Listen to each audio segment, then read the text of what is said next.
सेवया भगवते उत्तमश्लोके भक्तिर्भवति नैष्ठिकी कृष्णाय वासुदेवाय देवकीनन्दनाय च नन्दगोपकुमाराय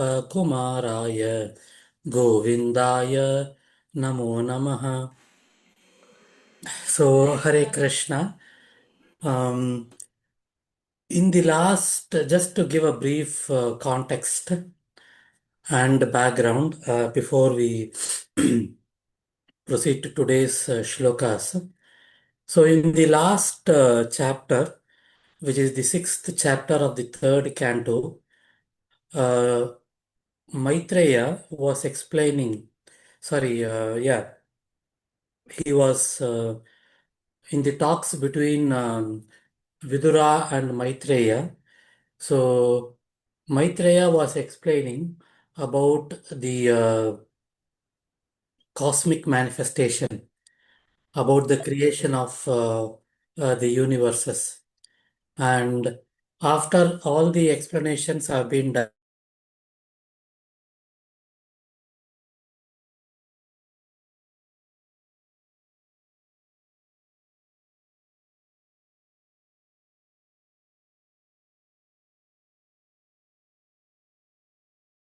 in the last, in the Prabhu, sixth chapter, last, Prabhu, sorry to Sorry, I am interrupt the you. alone not able to hear or I was also wondering, is it my internet problem or you're also facing a kind of a gap? Rao Prabhu, Sushil Prabhu, Uday, Rao Prabhu? Prabhu, it's okay here with me. Acha. Okay, I think then my internet problem. are you able to hear me clearly, or are you able Yeah, to see bro, the voice, presentation? Hare Krishna, Prabhu. voice is Subal Prabhu, clear. I can hear you. Okay, maybe voice is clear, but sometimes it breaks for almost 5, 6 seconds. Okay, Prabhu, anyway, continue. Can't help. No problem, Prabhu. Sorry.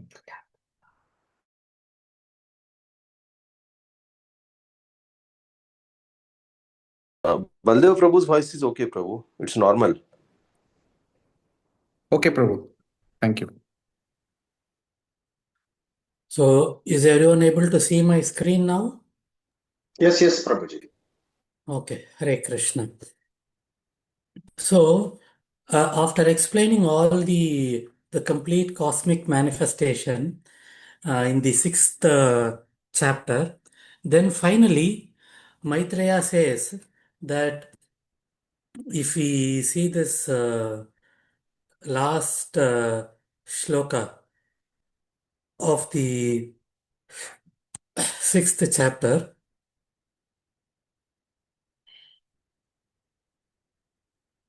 so it said, words, mind, and ego, with their respective controlling demigods, have failed to achieve success in knowing the Supreme Personality of Godhead. Therefore, we simply have to offer our respectful obeisances.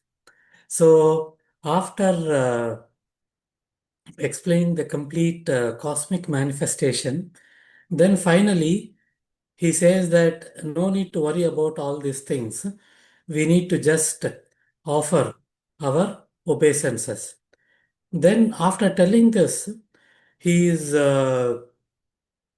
Vidura is inquiring to Maitreya that okay, if that is so, then why is he the reason why he is doing all this transcendental pastimes? Is it because he is getting the desire, or is it because of some kind of a transcendental wish? So this is what is his question. So basically, he wants to see if all these pastimes, his creations, whatever he's creating, does it have anything to do with his desires? So that is a question which Vidura is posting to Maitreya in the first 8 shlokas of this chapter, which we saw last week. So now Maitreya is going to answer. So this is the context of and background of the shlokas which we are going to see today. The first shloka, shloka number 9, third canto, Srimad Bhagavatam, third canto, 7th chapter, shloka number 9. Maitreya uvacha seyam bhagavato maya seyam bhagavato maya yannayena virudyate ईश्वरस्य विमुक्तस्य ईश्वरस्य विमुक्तस्य कार्पण्यम् उत बन्धनम् कार्पण्यम् उत बन्धनम् मैत्रेय उवाच सेयं भगवतो माया यन्नयेन विरुध्यते ईश्वरस्य विमुक्तस्य कार्पण्यम् उत बन्धनम्. So, the meaning of the shloka is that Sri Maitreya said, certain conditioned souls put forward the theory that the Supreme Brahman, so here the Brahman is referring to Lord Krishna, that the Supreme Brahman or the personality of Godhead is overcome by illusion or Maya, and at the same time they maintain that he is unconditioned. This is against all logic. So Maitreya is starting his answer. So because Vidura asked that all these pastimes and creations which he is doing, is it born out of any desire? So he is telling that certain people think that sometimes during this, when he is appearing like a human being in all these pastimes, he is also overcome by illusion or Maya. But at the same time, he is also unconditioned. So this is practically not possible. Can I request Sushil Prabhu to read the first paragraph of the purport? Hare Krishna. Yes, Prabhu. Sometimes it appears that the Supreme Personality of the Godhead, who is 100% spiritual, cannot be the cause of the illusionary potency which covers the knowledge of the individual soul. But factually, there is no doubt that the illusory external energy is also part and parcel of the Supreme Lord. When Vasudeva realized the Supreme Personality of the Godhead, he saw the Lord along with his external potency, which covers the pure knowledge of the individual living entities. Why the external energy acts in this way may be considered as follows. As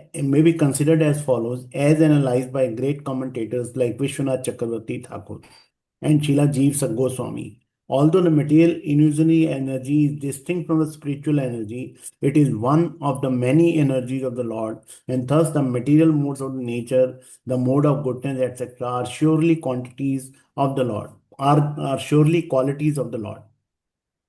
The energy and the energetic personality of the Godhead are not different. And although such energy is one with the Lord, he is never overpowered by it.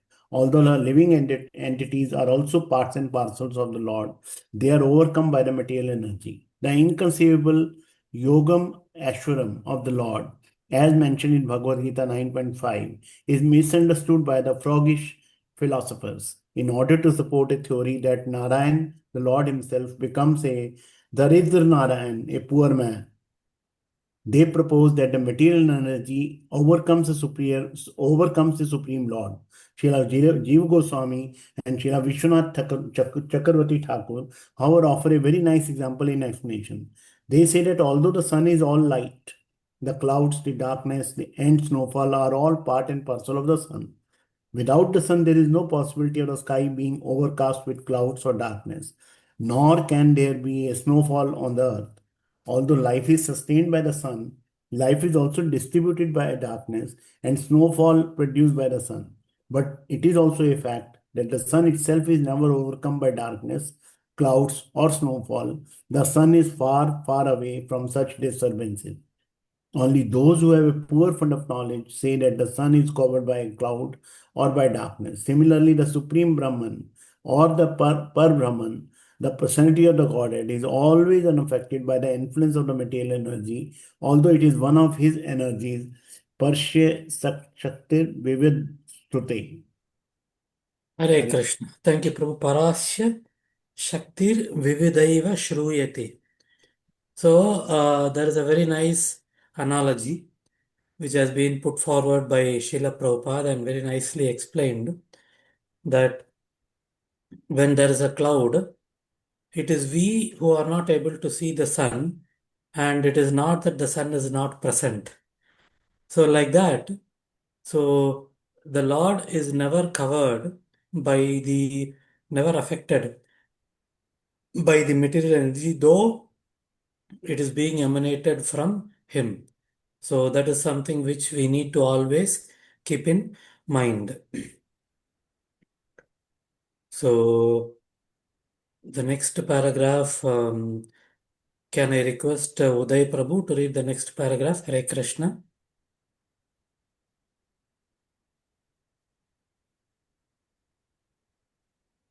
Hare Krishna, Uday Prabhu, are you there?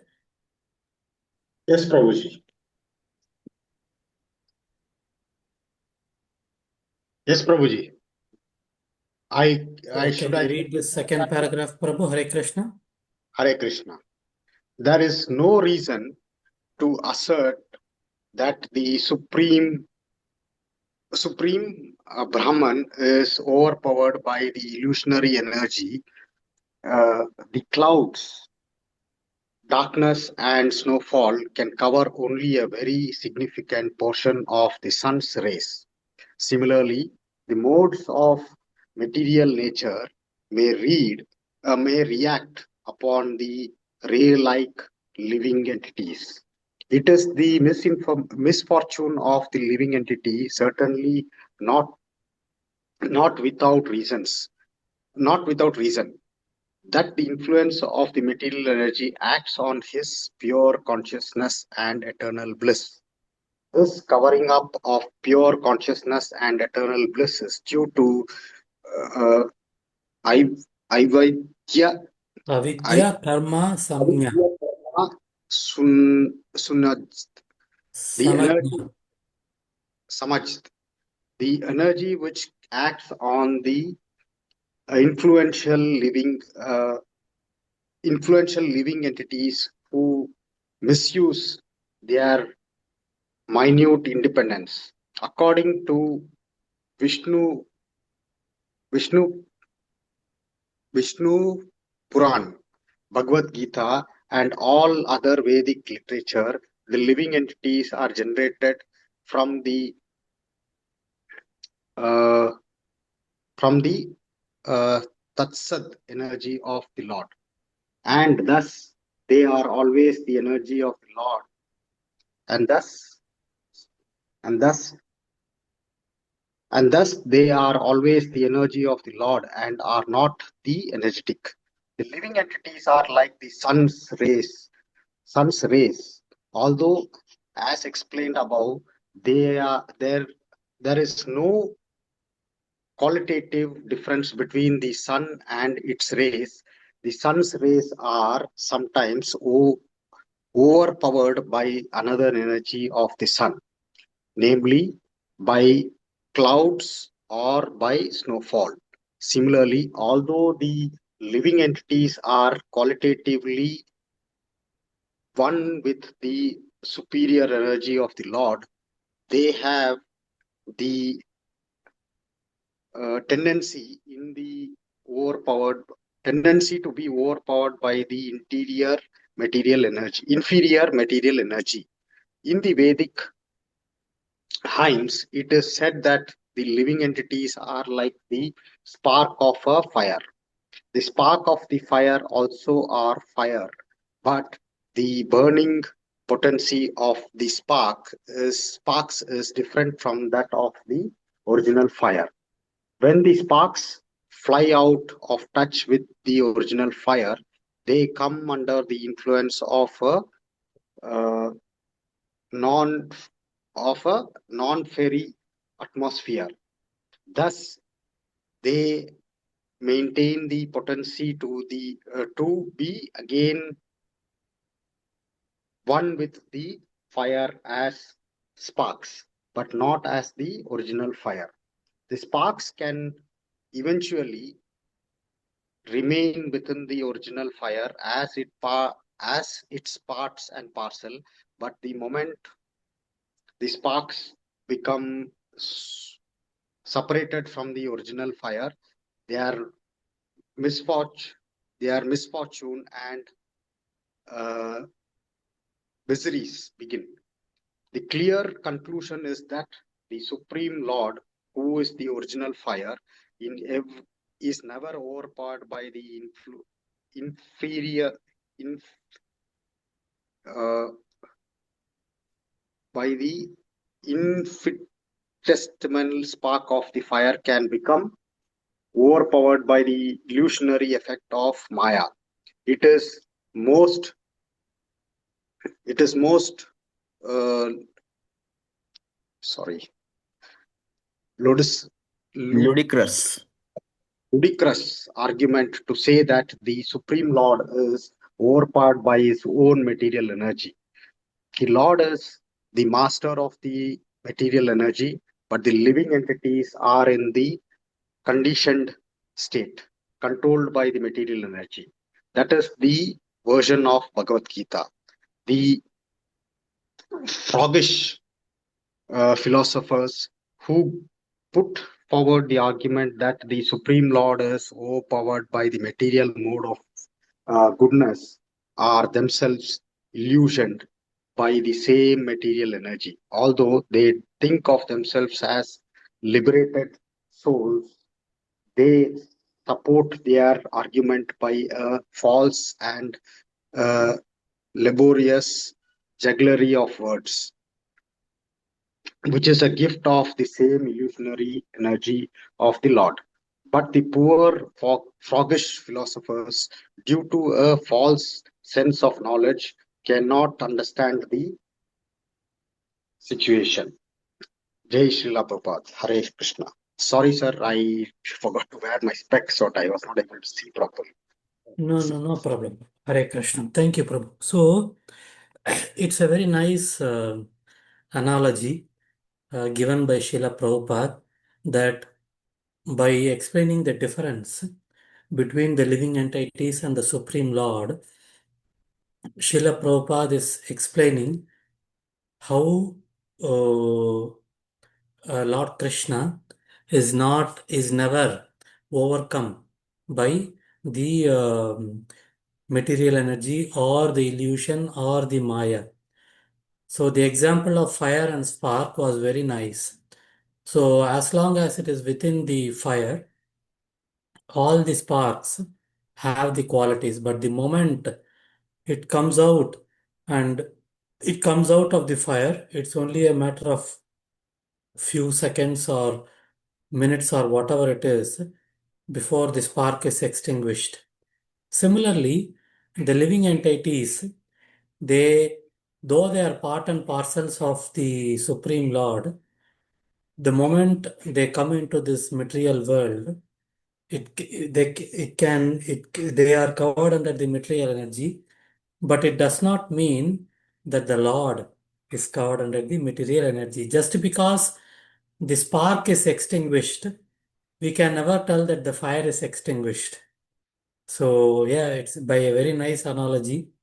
Srila Prabhupada has explained that we should always be very clear that irrespective of whoever says what, Lord Krishna, even in all his pastimes, where he takes a human-like form, is never affected by the illusory energy, Maya, or he is never coming under the material energy, is never getting conditioned. Can I request Subal Prabhu to read the last paragraph? Hare Krishna.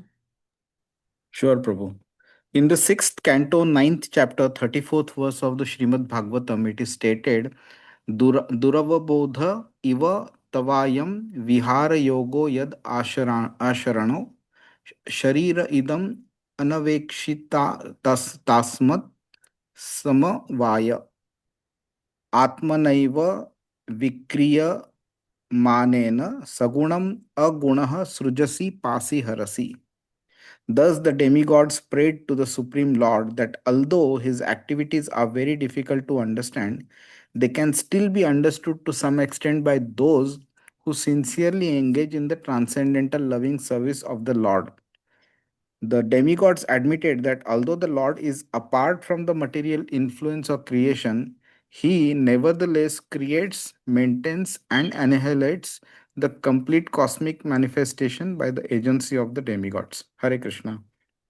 Hare Krishna. Thank you, Prabhu. So, the easiest way of understanding Lord Krishna is by doing devotional service to him. Like Lord Brahma says in the Brahma Samhita, Vedeshu Durlabham Adurlabham Atma Bhakta. So, if you think that we can read all the scriptures and then understand, Durlabham, impossible. Adurlabham Atma Bhakta. But Adurlabham means it becomes very easy. Atma Bhakta, when we serve the Lord and the devotees of the Lord in a loving and affectionate way, we can easily understand Lord Krishna. So the entire essence of this particular shloka is that Lord Krishna is never uh, comes under the influence of the illusory energy or Maya, or he never becomes conditioned. So this is something even when when he appears in a human-like form in his pastimes. Next shloka, shloka number 10. Yadartena vinamusya, yadartena vinamusya, pumsa atma viparyaya, pumsa atma viparyaya, pratiyata upadrashtu, pratiyata upadrashtu, swasiras चेदनादिकः स्वशिरश्चेदनादिकः यदर्थेन विनामुष्य पुंस आत्मविपर्यय प्रतीयत उपाद्रष्टु स्वशिरश्चेदनादिकः. So, the meaning of the shloka is that the living entity is in distress regarding his self-identity, Atma Viparyaya. So, we are always confused about who are we. He has no factual background like a man who dreams that he sees his head cut off. So, what this means is that if we try to think of ourselves without relationship to Lord Krishna, we don't have any identity. That is what this means. Swasira Chedana Adikaha, cutting off his own head. So, if we try to put some identity to ourselves, that I am so and so, um, I am I am an Indian, I am a Hindu, XYZ, based on material conditions which we know, it is not factual. And it is like a man who is dreaming that his own head is cut off. Meaning that if we have our identity as a soul, and that soul is an eternal servant of Lord Krishna, and that is our real identity. So the moment we try to forget Lord Krishna, that we try to come out of the relationship with Lord Krishna, we don't have any identity. That is what is the meaning of the shloka. So let us try to understand with the purport Can I request Rao Prabhu to read the first paragraph? Hare Krishna. Hare Krishna.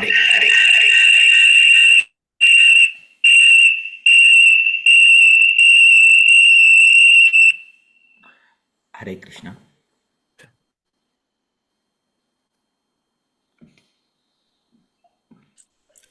Hare Krishna. Purport. A teacher in school once threatened his pupil that he would cut off the pupil's head and hang it on the wall so that the child could see how his head had been cut off. The child became frightened and stopped his mischief. Similarly, the miseries of the pure soul and the disruption of his self identification are managed by the external energy of the Lord, which controls those mischievous living entities who want to go against the will of the Lord.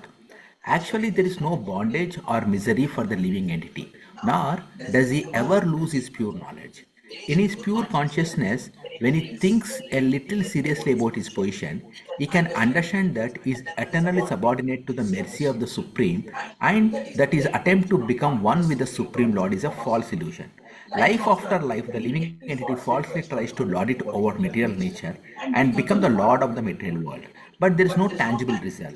At last, even frustrated, he gives up his material activities and tries to become one with the Lord and speculate with much jugglery of words, but without success. Hare Krishna. So, actually, there is no misery.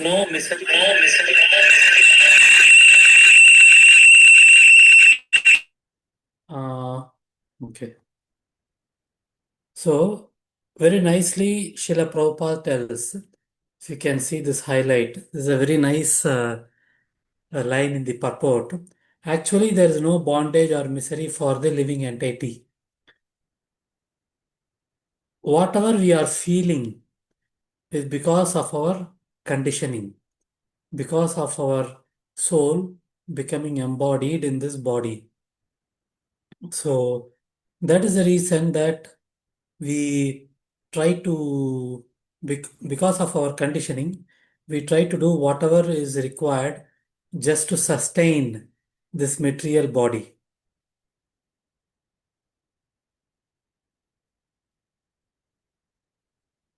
So, can I request Nehal Mataji to read this next paragraph? Hare Krishna. Hare Krishna, Prabhuji. Jai Srila Prabhupada. These activities are performed under the dictation of illusory energy. The experience is compared to experience of one having his head cut off in a dream. The man whose head has been cut off also sees that his head has been cut off. If a person's head is severed, he loses his power to see. Therefore, if a man sees that his head is cut off, it means that he thinks like that in hallucination. Similarly, a living entity is eternally subordinate to the Supreme Lord, and he has this knowledge within him. But artificially, he thinks that he is God himself, and that although he is God, he has lost his knowledge due to Maya. This conception has no meaning, just as there is no meaning to seeing one's head being cut off. This is the process by which the knowledge is covered.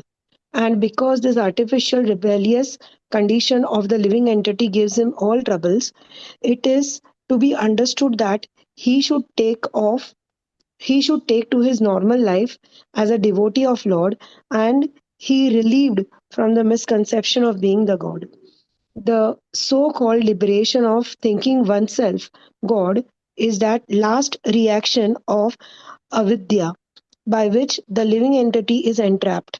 The conclusion is that a living entity deprived of eternal transcendental service to the Lord becomes illusioned in many ways.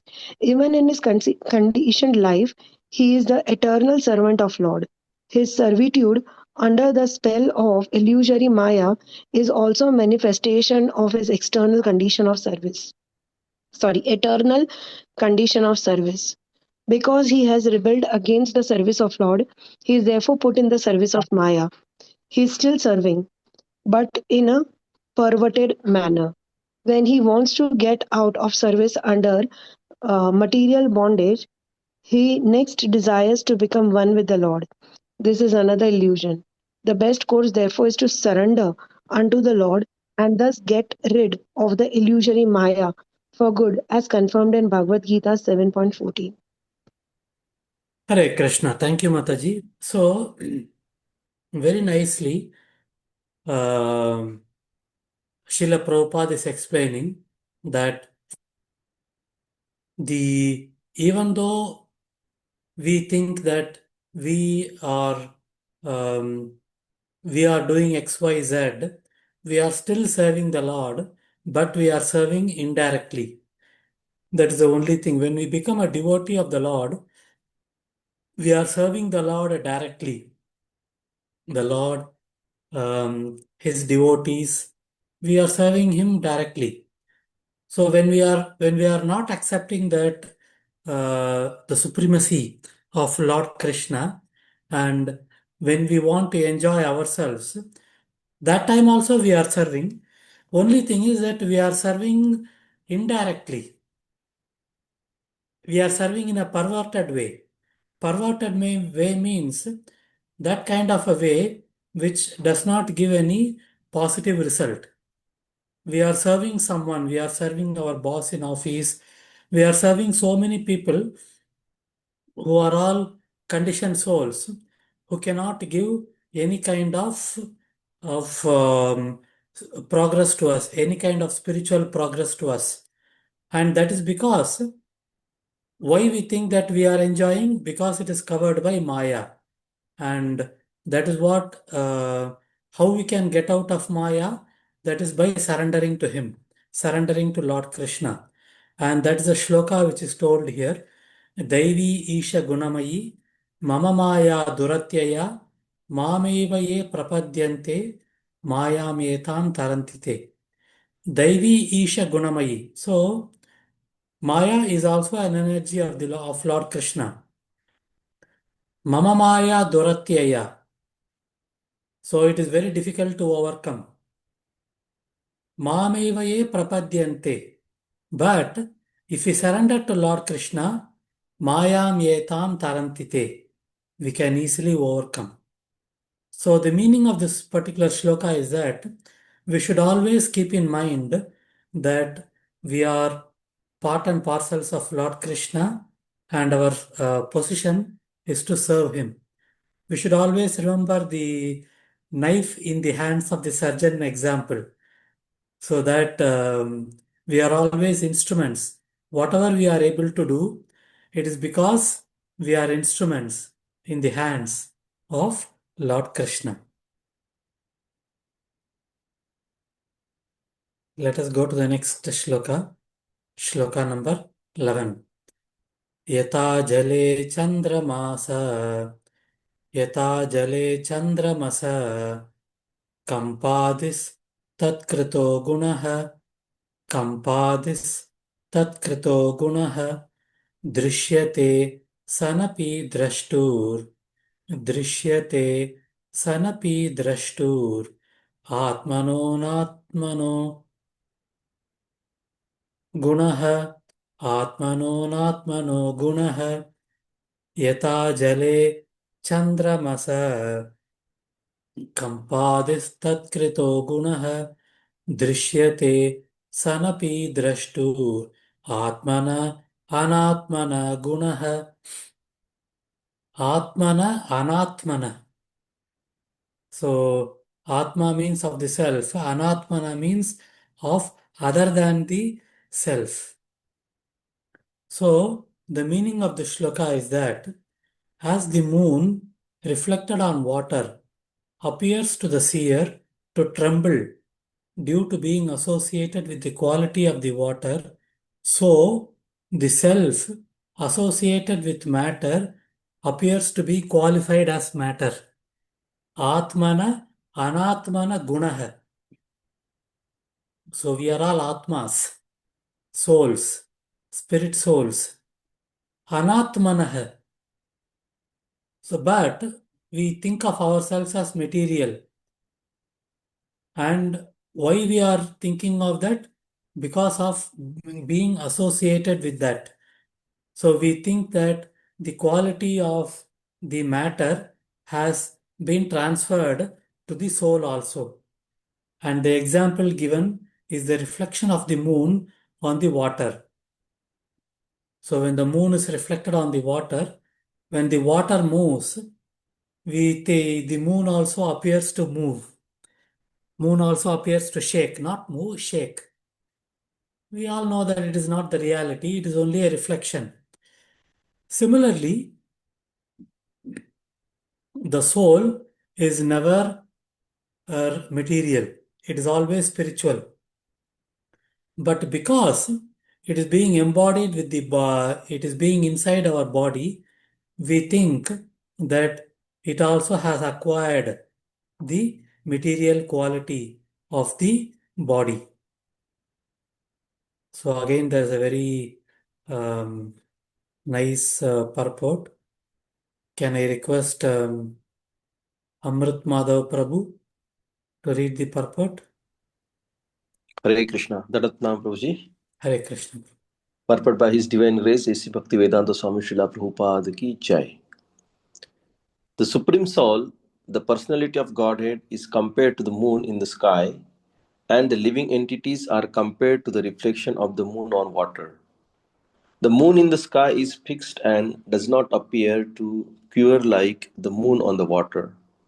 Actually, like the original moon in the sky, the moon reflected on the water should also not quiver.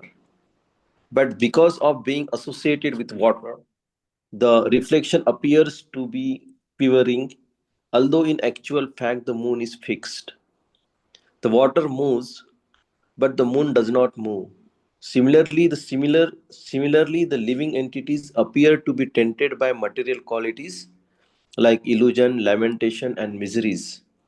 Although in the pure soul, such qualities are completely absent.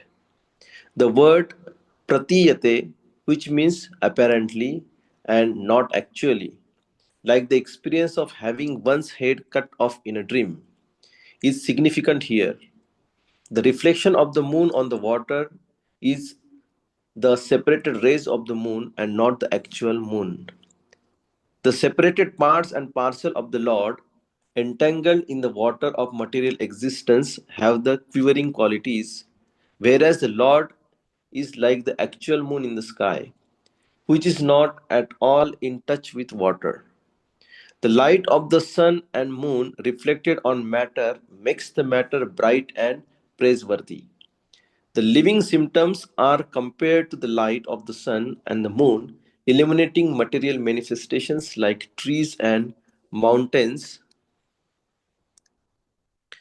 The reflection of the sun or moon is accepted as the real sun or moon by less intelligent men, and the pure monastic philosophy develops from these ideas. In fact, the light of the sun and the moon are actually different from the sun and the moon themselves, although they are always connected. The light of the moon spread throughout the sky appears to be impersonal, but the moon planet, as it is personal. And the living entities on the moon planet are also personal.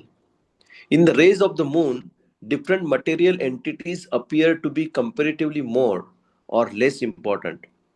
The light of the moon on the Taj Mahal appears to be more beautiful than the same light in the wilderness.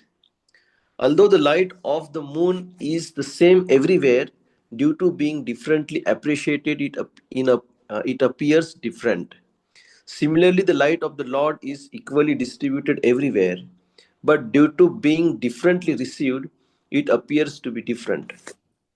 One should not therefore accept the reflection of the moon on the water as actual and misunderstand the whole situation through monistic philosophy. The quivering quality of the moon is also variable. When the water is standing still, there is no quivering. A more settled conditioned soul quivers less, but due to material connection to the quivering quality, is more or less present everywhere. Hare Krishna, Prabhuji. Hare Krishna. Thank you, Prabhu. It's a wonderful purport where Srila Prabhupada very nicely explains that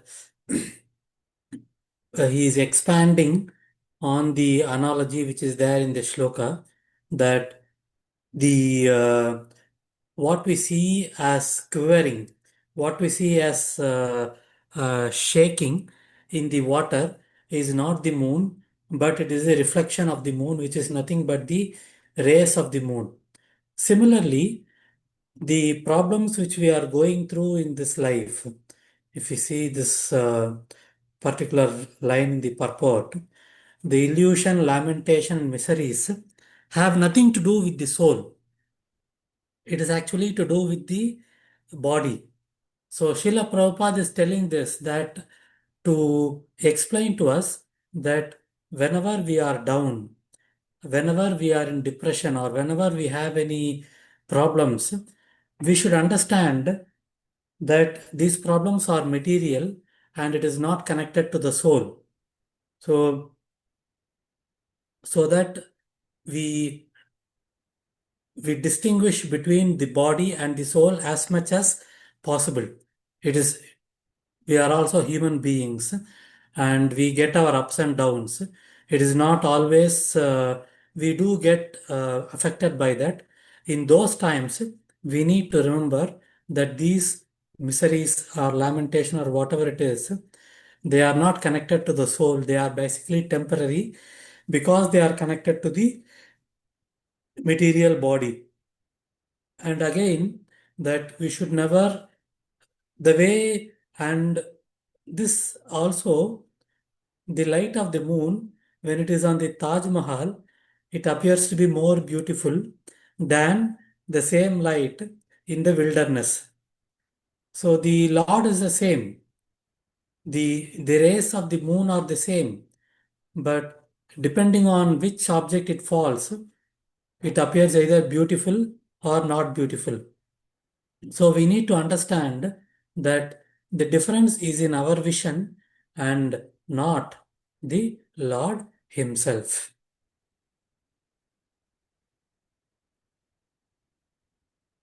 Next shloka, shloka number 12.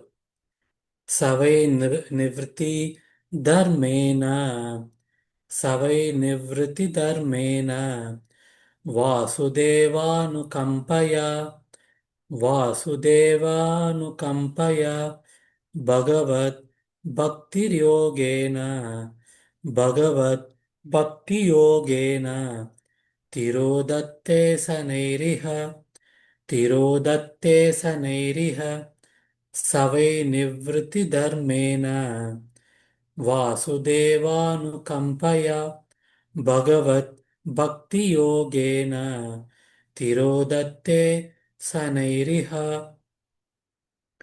But that misconception of self-identity, what is a misconception? Which we saw in the last shloka, that the Supreme Lord is also materially conditioned.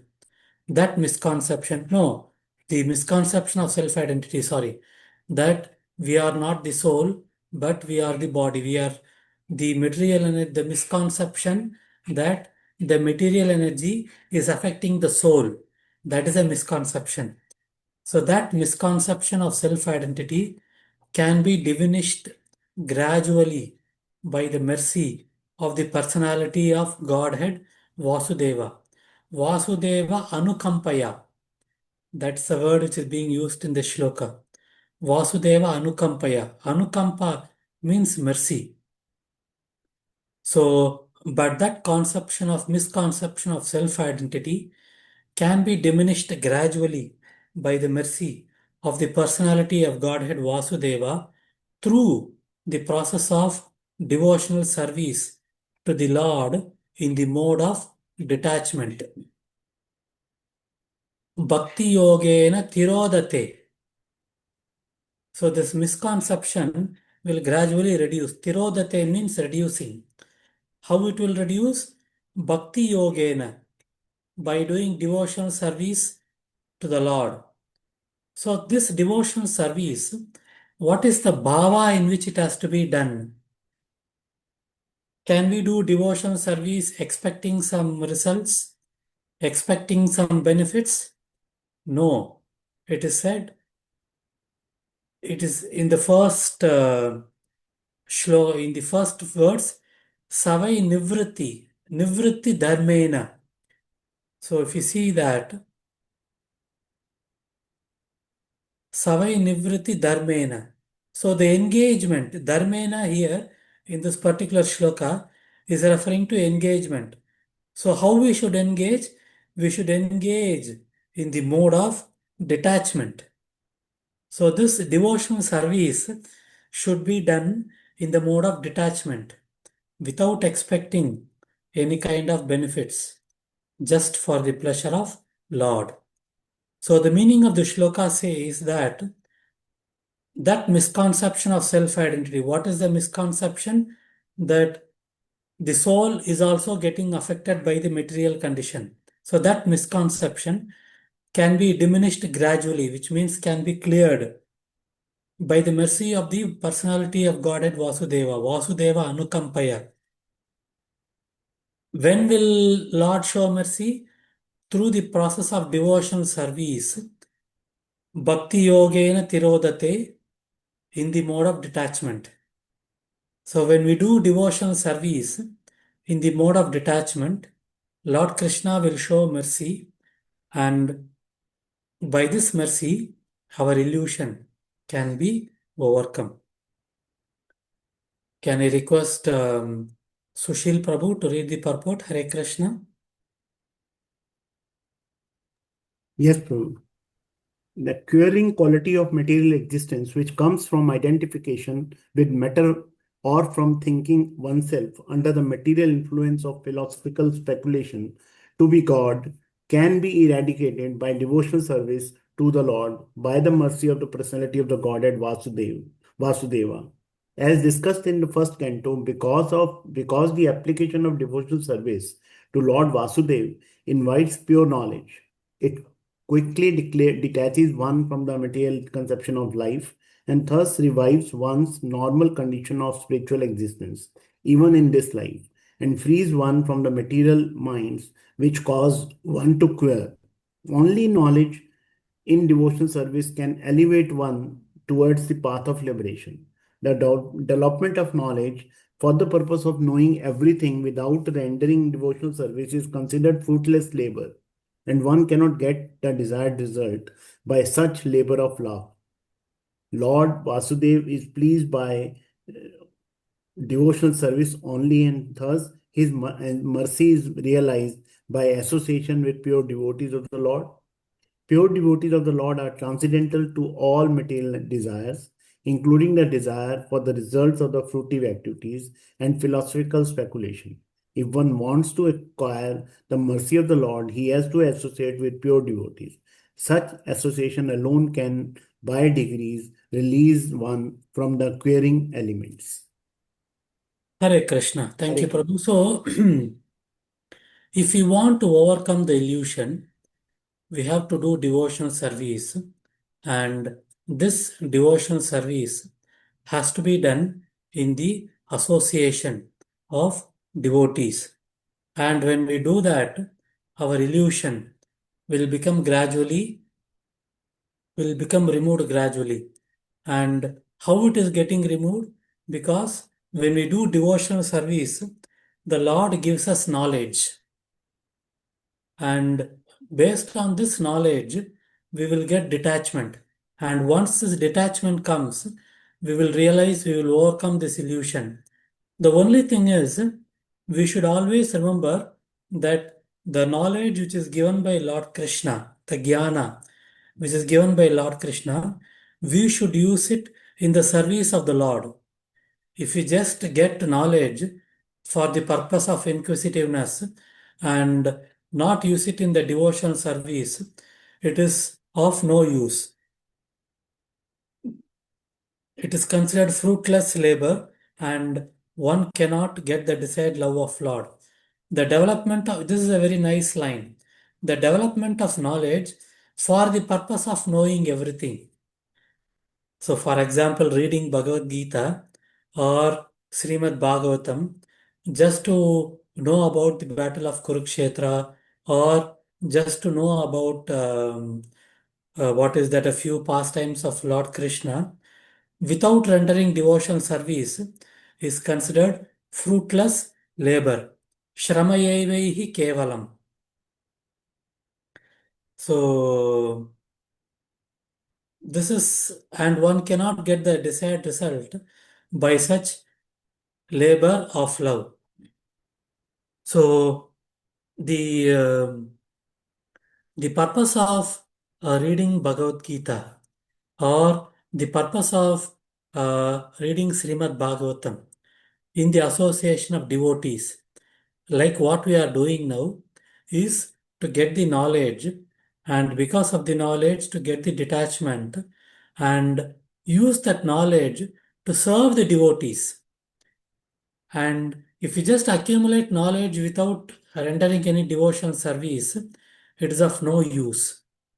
And when we don't do devotional service, our illusion that this body is the be all and end all will never get released. We will never come out of the illusion. We will never realize that we are the souls, and this soul is the eternal servant of Lord Krishna, and our constitutional position is to serve him. So that kind of realization we will never get unless we use our knowledge to serve Lord Krishna. How we use our knowledge to do devotional service? Depending on whatever we are capable. There are some who can talk nicely. There are some who can cook nice prasadam. There are some who are able to convince others in terms of they can do book distribution. There are some who are good in collection, fund collection, like that. Lot of opportunities are available for serving the Lord in our own capacities. So, based on whatever is our capability. The only thing is that we should use the capability, we should use the knowledge given by the Lord to serve Him. If we just read and then understand and assimilate and then not do anything, so we will not get any result. Let us move on to the next shloka, shloka number 13.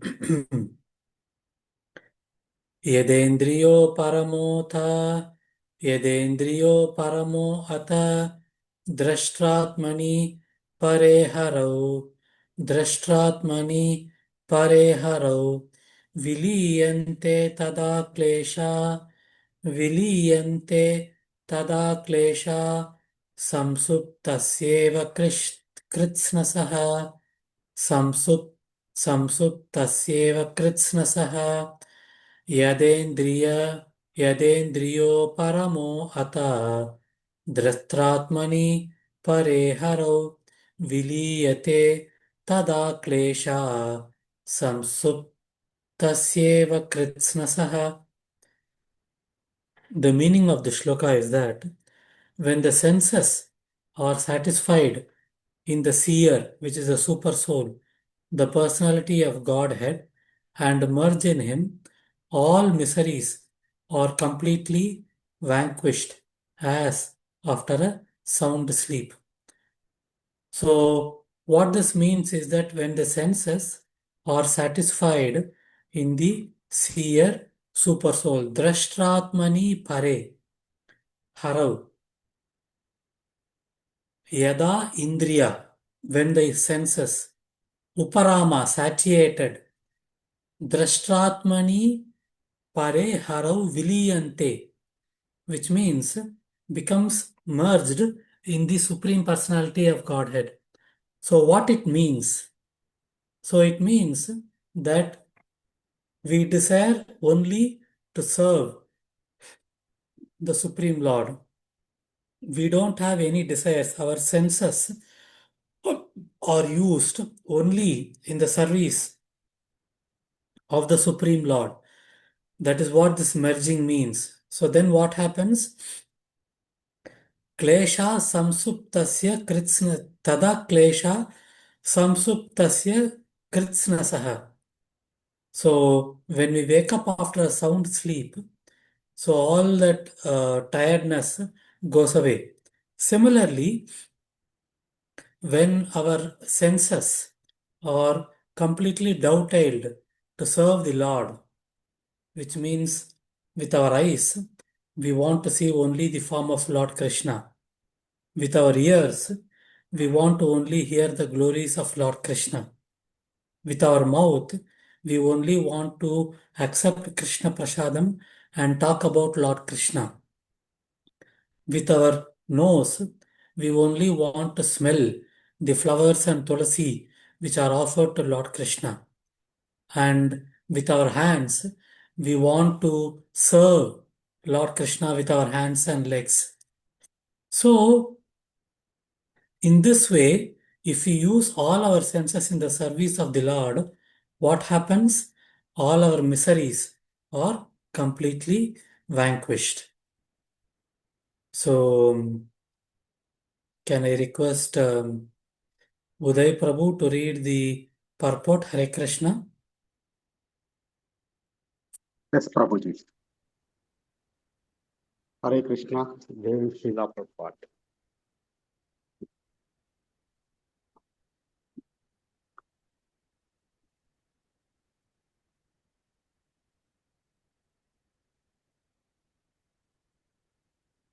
The querying of the living entity as described above is due to the senses.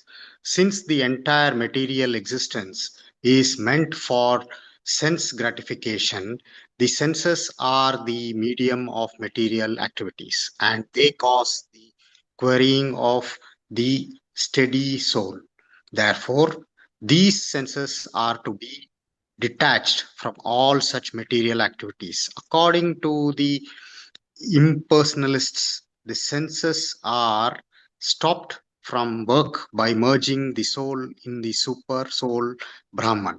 The devotees, however, do not stop the material senses from acting, but they engage their transcendental senses in the service of the transcendence, the supreme personality of Godhead. In either case, the activities of the senses in the material field are to be stopped by civilization of knowledge, of Cultivation of knowledge. cultivation of knowledge. And if possible, they can be engaged in the service of the Lord.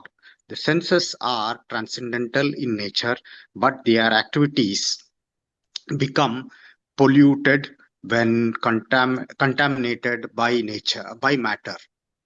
We have to treat the senses to cure them of the material diseases, not stop them from acting as suggested by the impersonalist. In Bhagavad Gita 2.59, it is said that once one ceases all material activities only when satisfied by the contact with a better engagement. Consciousness is active by nature and cannot be stopped from working artificially by working. Artificially stopping a mischievous child is not the real remedy. The child must be given some better engagement so that he will automatically stop causing mischief. In the same way, the mischievous activities of the senses can be stopped only by better engagement in relation with the Supreme Personality of Godhead.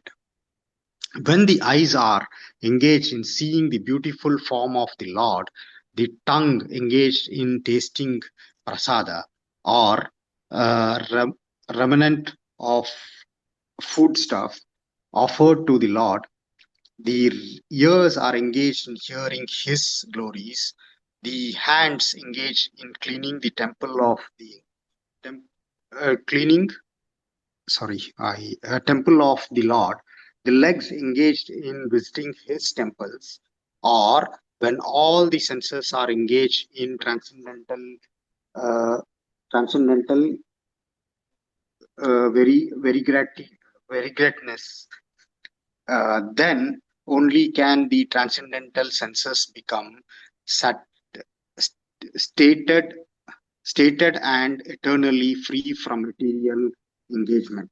The Lord, as the supreme residing is in everyone's heart, and as the Supreme Personality of Godhead in the transcendental world far beyond the material creation, is the seer of all our activities. Our activities must be so transcendentally saturated that the Lord will be kind enough to look upon us favorably and engage us in the transcendental service. Then only can the senses be satisfied completely and be no longer be troubled by the material attractions. Jai Srila Prabhupada. Hare Krishna. Hare Krishna, Prabhu. So again, this is a very nice purport by Srila Prabhupada. So when we saw that the moon, when it is reflecting on the water, it looks like shaking. So the water is sometimes still and it sometimes shake. And Srila Prabhupada is very nicely telling that this shaking or quivering is actually due to our senses. So which means that our getting disillusioned, our getting illusioned is also because of the senses. And so now the senses have to be detached from the material activities. The senses, the shaking is happening, the illusion is happening, the problems are happening because the senses are attached to material activities. So now the solution is that we should gradually detach the activities, the senses from material activities. How do we detach our senses from the material activities? Can I say that tomorrow onwards I will just close my eyes? I will not see anything. Tomorrow onwards I will close my ears. I will not listen to anything. It's practically not possible. And Srila Prabhupada again has given a very nice example. If there is a mischievous child, so artificially stopping a mischievous child is not the real remedy. So how do we stop a child who is doing a lot of mischief? We give the child some better engagement to do some work, to do some fruitful work, to do some real work, so that the child stops the mischief. Similarly, our senses can be detached from material activities only by giving it a better job. And that is what it says, that we have our ears. So instead of listening to cinema or radio, let us listen to Kirtan. Let us listen to lectures of Bhagavad Gita, Bhagavatam. Let us listen to the glories of the Lord. We have eyes. So instead of watching TV, Netflix, Amazon, let us use our eyes in having the darshan of the Lord. So we have this nose. So let us use this in smelling the fragrance of flowers which are offered to the Lord. And we have this mouth. Instead of gossiping and doing all these things, let us use this to accept Krishna Prasadam and to talk about the Lord. We have our intelligence. Instead of using our intelligence to going through social media, put likes, dislikes, and comments, all those things, let us use our intelligence to read the scriptures. In the 18th chapter of Bhagavad Gita, towards the end, Lord Krishna says, whoever reads this Bhagavad Gita is worshipping me by his intelligence. So let us use our intelligence to read and understand the scriptures. In that way, if we use all our senses in the services of the Lord, automatically they gradually become detached and they are no longer, when we do the transcendental service to the Lord, then what happens? Our senses are satisfied and they are not troubled by material attractions.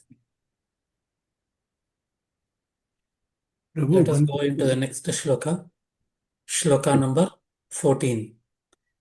अशेष संक्लेश समं विद्यते अशेष संक्लेश समं विद्यते गुणानुवाद श्रवणं मुरारे गुणानुवाद श्रवणं मुरारे किं वा पुनस्तच्चरणारविन्द किं वा पुनस्तच्चरणारविन्द परागसेवा रतिरात्मलब्धा परागसेवा रतिरात्मलब्धा अशेष संक्लेश समं विदत्ते गुणानुवाद श्रवणं मुरारे किं वा पुनस्तच्चरणारविन्द परागश्रेष्ठसेवा रतिरात्मलब्धा. So the meaning of the shloka is that simply by chanting and hearing of the transcendental name, form, etc. of the personality of Godhead Sri Krishna, one can achieve the cessation of unlimited miserable conditions. Asesa sanklena samam. Samam means cessation. Cessation means stopping. Sanklesha, miserable conditions. Asesha, unlimited. So our miseries are unlimited, but we can stop them. How we can stop them? Vidatte guna anuvada shravanam murare. By performing, by listening, hearing, and chanting of the transcendental name, form, qualities, pastimes, entourage, and paraphernalia of whom? Of Murari, Sri Krishna, the Supreme Personality of Godhead. Simply by chanting and hearing of the transcendental name, form, etc. of the Personality of Godhead, Sri Krishna, one can achieve the cessation of unlimited miserable conditions. Therefore, what to speak of those who have attained attraction for serving the flavor of the dust of the Lord's lotus feet? So just by hearing and chanting the holy names of the Lord, by listening to His glories, pastimes, all our miseries will get removed. If that is the case, what to speak about the higher thing, which is those who have developed the attraction for serving the dust of the Lord feet, which means serving the devotees of the Lord, which is much higher. So the meaning of the shloka is that, so we saw that we get confused about our identity, and because how do we get confused about our identity? Because of illusion. And the way in which we can get out of illusion is by doing devotional service to the Lord. And this devotional service starts with chanting and hearing of the holy name. Can I request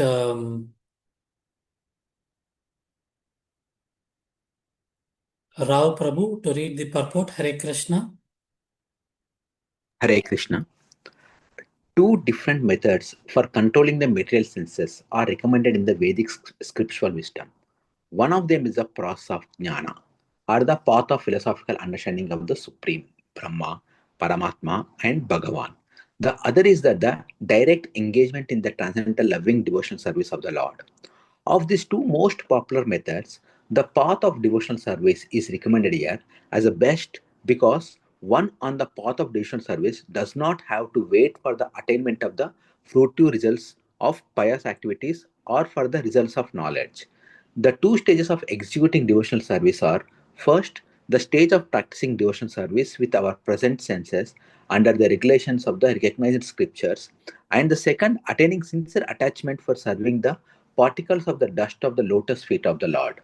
The first stage is called sadhana bhakti or devotional service for the neophyte, which is rendered under the direction of a pure devotee, and the second stage is called raga bhakti, in which the mature devotee automatically takes to the various service of the Lord out of sincere attachment. The great sage Maitreya now gives the final answer to all the questions of Vidura.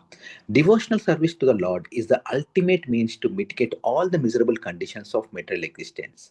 The path of knowledge or that of mystic gymnastics may be adopted as a means for the purpose, but unless mixed with bhakti or devotional service, they are unable to avoid the desired result.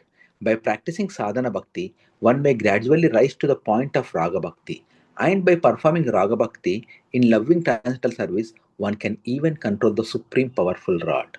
Jai Shri Prabhupada. Hare Krishna. Thank you, Prabhu. So, now in this particular shloka, Maitreya is giving the final answer. So, he is telling that the only means to mitigate all the miserable conditions of material existence is to do devotion service. And again, Srila Prabhupada is very nicely explaining that in addition, when we start with sadhana bhakti, which means we do devotion service because we are asked to do. And then gradually over a period of time, this sadhana bhakti develops, evolves into raga bhakti, which is spontaneous.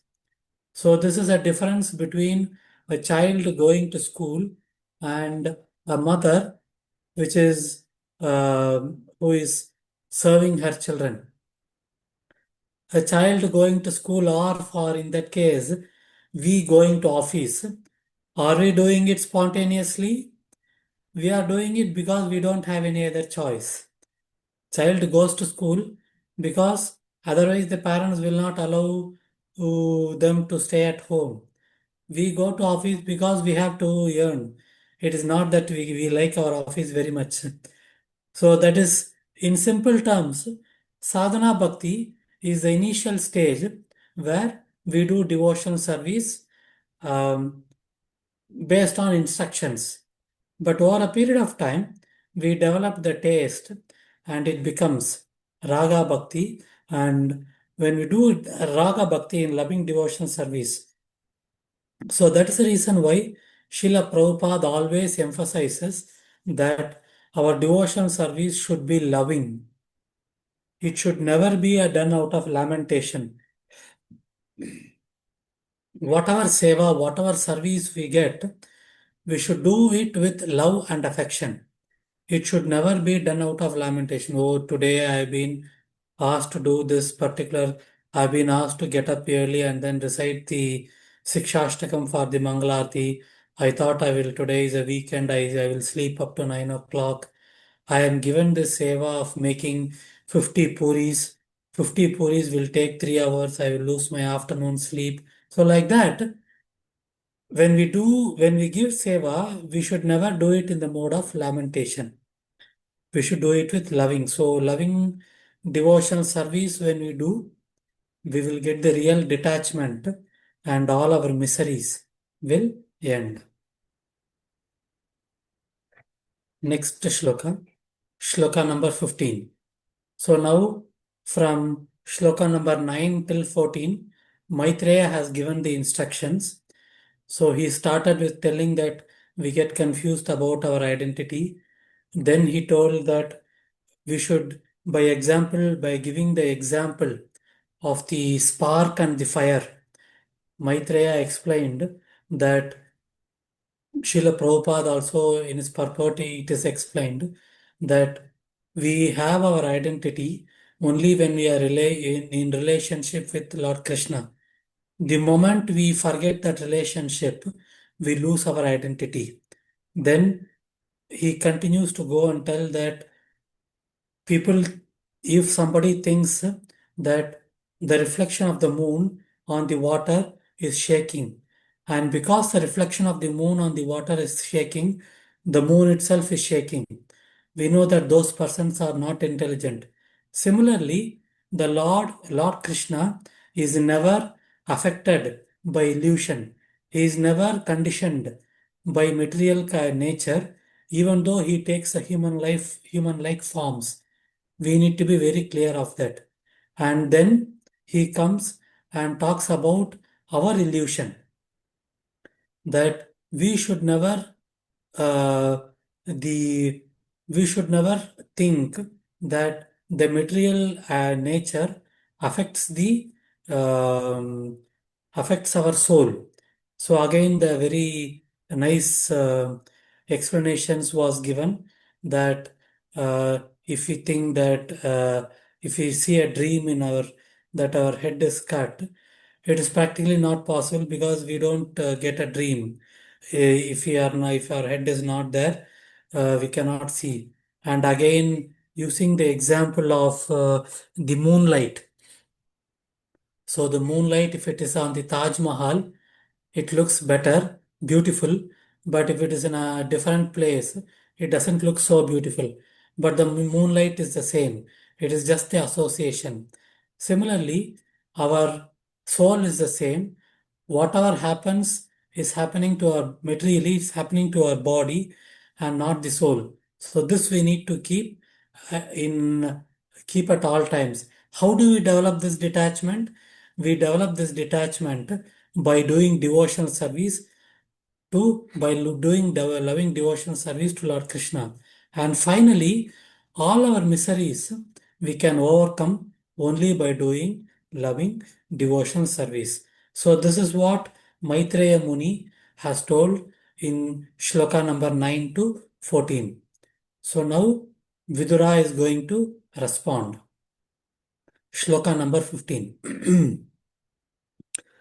विदुरौवाच सञ्चिन्न संशयो मह्यम् सञ्चिन्न संशयो मह्यम् तव सुक्तासिना विभो तव सूक्तासिना विभो उभयत्रापि भगवान् मनो मे सम्प्रधावति विदुरौवाच सञ्चिन्न संशयो मह्यम् तव सूक्तासिना विभो उभयत्रापि भगवान् मनो मे सम्प्रधावति Sanchinna Samsaya. Samsaya means doubt. Sanchinna means cutting off. So the meaning of the shloka is that, O powerful sage, he is referring to Maitreya Muni. Vidura is addressing Maitreya Muni. Vidura said, O powerful sage, my lord, all my doubts about the Supreme Personality of Godhead and the living entities have now been removed by your convincing words. My mind is now perfectly entering into them. So now he is telling that you have cleared my doubts. So can I request Amrit Madhav Prabhu to read the purport? Hare Krishna. Hare Krishna. Dandat Pranam Prabhuji. Purport by His Divine Grace, A.C. Bhaktivedanta Swami Srila Prabhupada ki Jai. The science of Krishna or the science of God and the living entities is so subtle that even a personality like Vidura has to consult persons like the sage Maitreya. Doubts about the eternal relationship of the Lord and the living entities are created by the mental speculators in different ways. But the conclusive fact is that the relationship of God and the living entity is one of the predominator and predominated.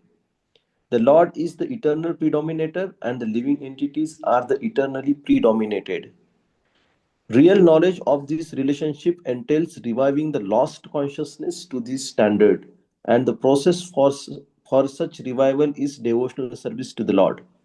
By clearly understanding from the authorities like the sage Maitreya, one can become situated in real knowledge and the disturbed mind can thus be fixed on the progressive path. Hare Krishna. Hare Krishna. Thank you, Prabhu. So, this the signs of in the first line of the purport, Srila Prabhupada says that the signs of Krishna or the signs of the God and the living entities is so subtle that even a personality like Vidura has to consult persons like the sage Maitreya. So the reason why this line is being used by Srila Prabhupada is to emphasize the importance of accepting a spiritual master from the disciplic succession. The reason is that there are a lot of mental speculators, and these mental speculators create a lot of doubts. We are into so many things. Different kinds of messages comes in different WhatsApp groups. We have social media, all kinds of what shall I say, nonsense we are exposed to on a daily basis. So then we need the guidance of a spiritual master to talk what is the conclusive. So the conclusive fact is that we are the servants of Lord Krishna. We are the spirit souls, and we are part and parcels of Lord Krishna, and our constitutional position is that He is the Lord and we are the servant. And when we accept this, so then what happens? We start the process of reviving the relationship. And what is the process of reviving the relationship? By doing devotional service to the Lord. So when we listen to authorities like Maitreya, which is when we listen to spiritual masters from the disciplic succession, we get real knowledge. When we get real knowledge, what happens? Our mind, which is disturbed, gets fixed. Let us move to the next shloka. Shloka number 16. Sadve tad vyahritam vidvan. Sadve tad vyahritam vidvan. Natma maya ayanam hare.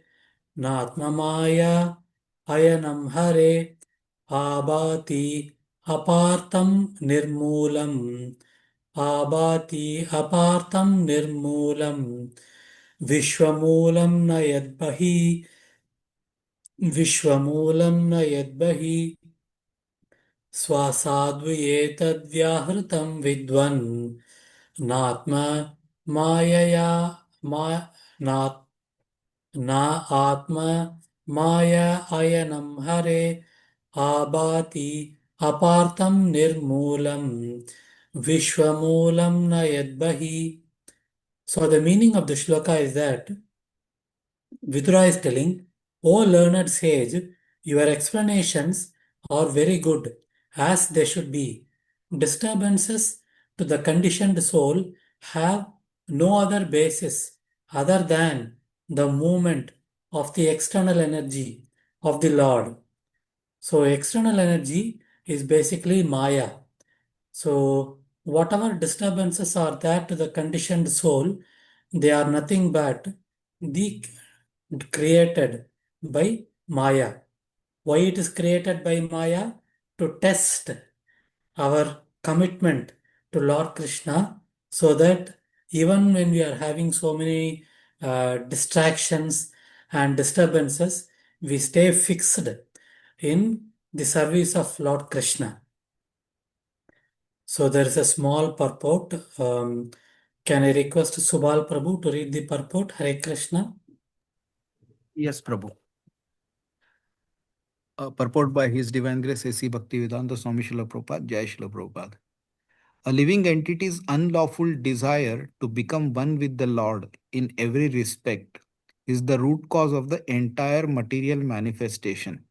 For otherwise, the Lord has no need to create such a manifestation, even for his pastimes.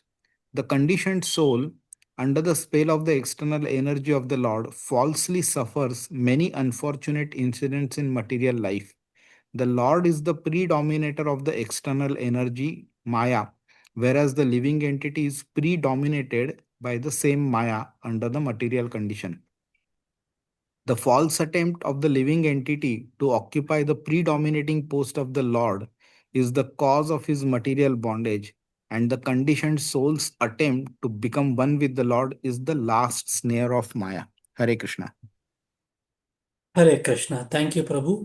So, the main thing which we need to understand is that we should come out of the bhava. We should come out of the tendency to enjoy. And rather than to enjoy, like we saw in the previous shlokas, once we use our senses in the service of the Lord, gradually the Lord gives us the correct knowledge. And based on the correct knowledge, we get the detachment. And using the detachment, we need to do devotion service. And when we do that, all our problems, our false identity, our conditioning, our bondage gets slowly removed. So, with that, since the time is up, I am stopping here. So, we have quite many senior devotees. So, if there are any comments, any points anybody wants to add, please feel free to do that. And if there is any doubts, please feel free to raise. By the mercy of Lord Krishna, Srila Prabhupada, and each and every one of you, we shall try to understand. Hare Krishna. Prabhu, in verse number 13, it says the senses are also transcendental in nature. So soul is transcendental, but even senses are also transcendental in nature. Yeah. So that is the reason why that example of the Spark. moonlight was given. So the moonlight, when it is shown on Taj Mahal, it is not. It looks beautiful, whereas the same moonlight, if it is in a wilderness, it doesn't have much of a beauty. Similarly, our senses, when they are put in the service of Lord Krishna, they are considered as transcendental. The meaning of transcendental is divine, something which is eternal, something which is not materially contaminated. That is the meaning of transcendental. So the senses, if we are engaging our senses in doing something material, they are considered as conditioned. The same senses, if they are used in the service of the Lord, they are considered transcendental. Transcendental does not refer to time alone.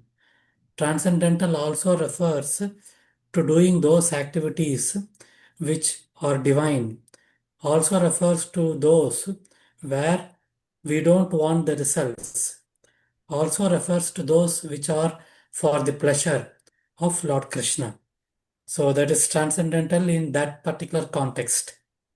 Hare Krishna. Thank you. Anybody, any other question?